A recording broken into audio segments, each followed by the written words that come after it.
Desti Wirahab dengan NPM 2011144009, Prodi Pendidikan Matematika, Universitas Muslim Nusantara Al-Wasliyah Medan, dosen pengajar Nila Afningsi SPD MPD dengan mata kuliah Landasan Pendidikan.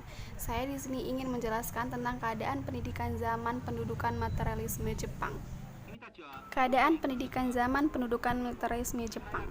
Pendidikan di masa pendudukan Jepang tahun 1942 sampai dengan 1945 jauh lebih buruk dari sebelumnya, ketika Indonesia masih di bawah penjajahan pemerintah kolonial Hindia Belanda.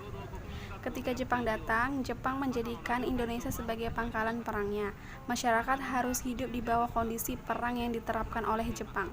Akibatnya, para pengajar harus bekerja untuk Jepang. Bahkan anak-anak turut dikerahkan membantu memenuhi kebutuhan perang dan jumlah sekolah dasar menurun.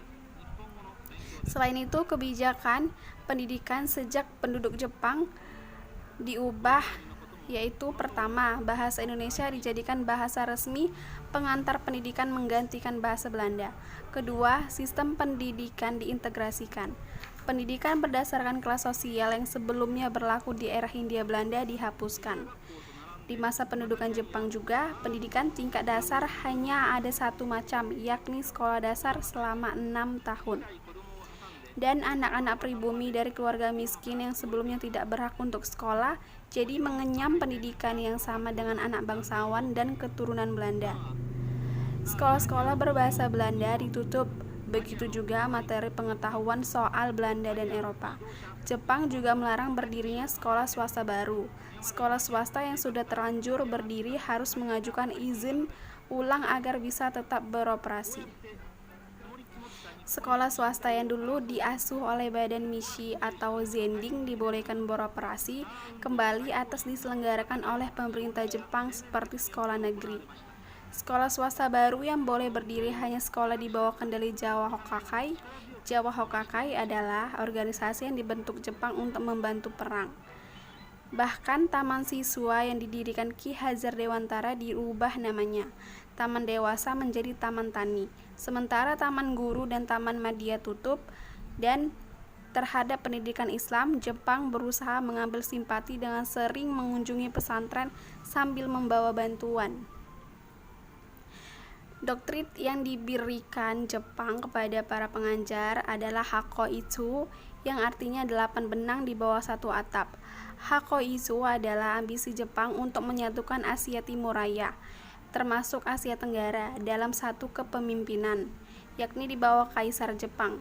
Para pengajar di daerah diikutkan pelatihan di Jakarta. Setelah pulang kembali, mereka harus meneruskan ke rekan-rekan di daerah asalnya.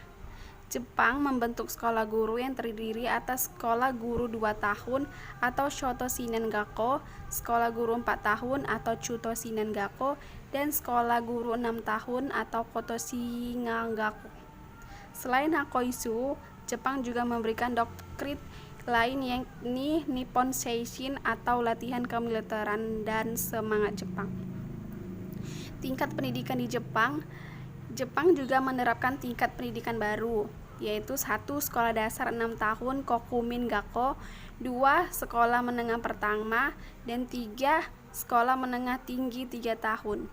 Jadi kesimpulannya yaitu Jepang mewajibkan setiap siswa latihan disiplin militer keras seperti tentara Jepang. Siswa diwajibkan melakukan kinrohoshi atau kerja bakti. Mereka diminta mengumpulkan bahan-bahan untuk perang, menanam bahan makanan, membersihkan asrama, dan memperbaiki jalan. Pelatihan ini ditujukan agar siswa memiliki semangat Jepang atau Nippon Seishin.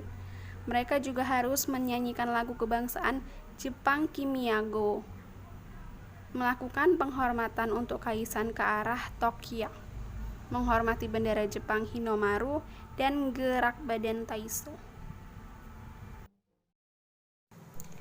Thanks for watching. Semoga bermanfaat.